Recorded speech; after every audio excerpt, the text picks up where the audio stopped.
8 News at noon. And doctors have developed a new way to overcome fear through the use of virtual reality. Randy Page visited a Sorrento Valley Medical Center to show how the cutting-edge treatment works. You got the cars coming quite fast. Stephanie Wall is on the road to recovery.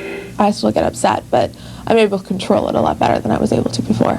Driving used to be this 21-year-old's worst fear, but she's navigating past her phobia in this virtual reality medical center. 3 years ago, a terrible car crash left Stephanie hospitalized for months. It took a computer-generated world in this San Diego clinic to coax Stephanie back into the driver's seat. The bridge is up. On this 3D roadway, Stephanie can check her rearview mirror, accelerate with the flow of traffic, and build renewed confidence, even when things don't go right. Then you get yelled at.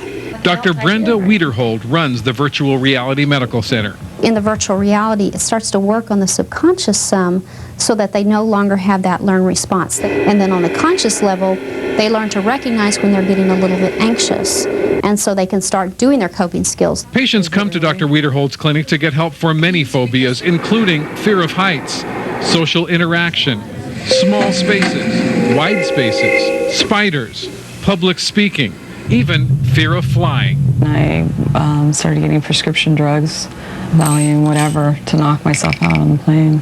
A near-drug overdose convinced Danielle Shu she needed help. She found it with virtual reality therapy. This is the captain speaking. We will be passing through a thunderstorm momentarily. It's actually great, and the flights are much more enjoyable. I've had 7-year-olds and I've had 83-year-olds. So anyone can come in, they can learn to adapt to the virtual environment, and they can learn to get over their fear.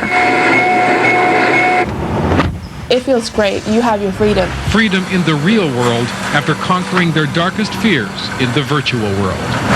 Doctors at the Virtual Reality Medical Center say it takes about 8 to 12 sessions to get rid of your phobia. It is far less expensive than traditional therapy.